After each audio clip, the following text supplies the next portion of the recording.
Has Biden's economy been good for you? Despite positive economic indicators, there has been little praise from Americans for President Biden or the current economic state. Before we begin, remember to like this video and subscribe for more economic updates.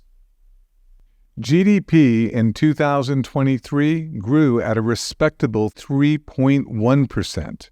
Unemployment has been below 4% for the last 2 years, and inflation has retreated all the way from 9.1% in June 2022 to 3.1%. Despite a healthy supply of economic sunshine and roses, results from a recent Gallup poll say Biden's overall approval rating in February actually fell 3 points, from an already low 41% in January to an even lower 38%. And it appears that Americans are even less enthused with his handling of the economy.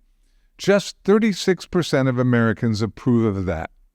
Ever since President Biden was elected, there is a disconnect between the headline economic numbers and how those numbers are being received by the public. Perhaps one of the reasons why is the possibility that the numbers themselves are suspect. For example, monthly government jobs reports overstated jobs gains last year by an average of 40,000 per month through November.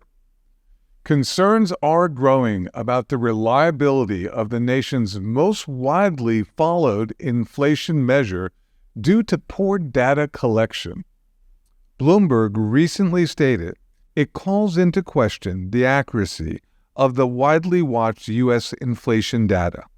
The principal problem appears to be the low rate at which the phone, email, and online surveys used to collect CPI data are being returned.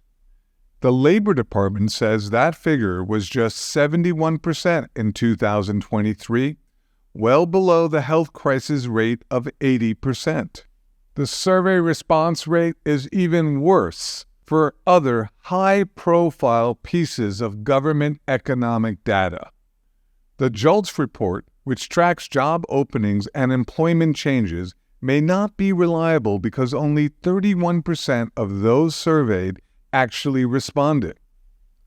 In a tweet last year, former Federal Reserve economist Julia Coronado went as far as to refer to the JOLTS data series as basura, Spanish for garbage. Another former Federal Reserve economist told Business Insider in December that weakness in the data collection protocols of these reports could mean that you get movements from month to month that aren't reality, adding that the situation creates a risk that markets are going to get knocked around more and react to things that aren't really there. A 2023 report by J.P. Morgan raised a concerning potential consequence of data collection failures, suggesting falling response rates do increase the danger of bias in the data. I leave you with this.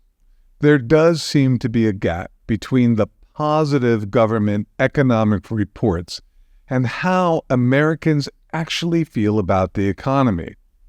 So I ask you again, has the Biden economy been good for you?